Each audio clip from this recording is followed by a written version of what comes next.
Hello, Mrs. Sykes here. I hope everybody's staying safe and staying well. Our new topic next half term is, do camels live in Billingham? And we are learning all about the different habitats of all the different animals. So I have chosen this book, Giraffes Can't Dance.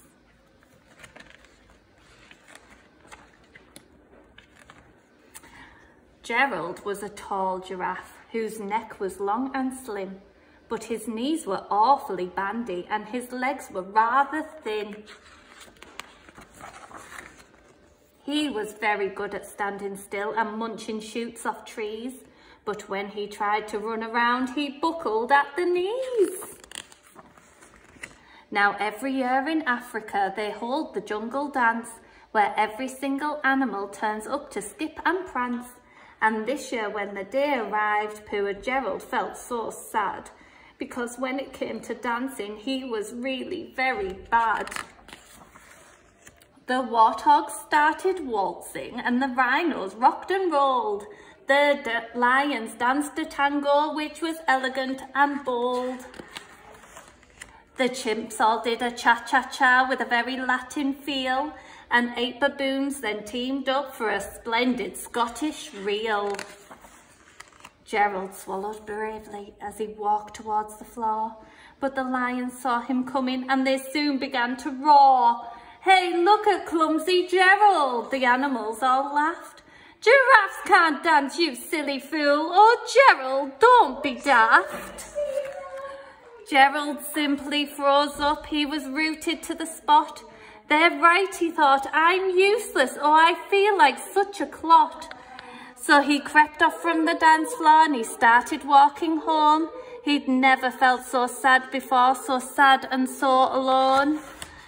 Then he found a little clearing and he looked up at the sky. "The moon can be so beautiful," he whispered with a sigh. "Excuse me," coughed a cricket, who'd seen Gerald earlier on. "But sometimes when you're different, you just need a different song. Listen to the swaying grass and listen to the trees. To me, the sweetest music is those branches in the breeze. So imagine that lovely moon is playing just for you. Everything makes music if you really want it to." And with that, the cricket smiled and picked up his violin. Then Gerald felt his body do the most amazing thing.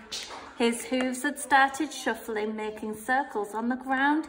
His neck was gently swaying and his tail was swishing round. He threw his arms out sideways and he swung them everywhere. Then he did a backward somersault and leapt up in the air. Gerald felt so wonderful. His mouth was open wide. "I am dancing, yes, I'm dancing, I am dancing," Gerald cried. Then one by one, each animal who'd been there at the dance arrived while Gerald boogied on and watched him quite entranced. They shouted, "It's a miracle! We must be in a dream! Gerald's the best dancer that we have ever seen! How is it you can dance like that? Please, Gerald, tell us how." But Gerald simply twizzled round and finished with a bow. And then he raised his head up and he looked up at the moon and the stars above. "We can all dance," he said, "when we find music that we love."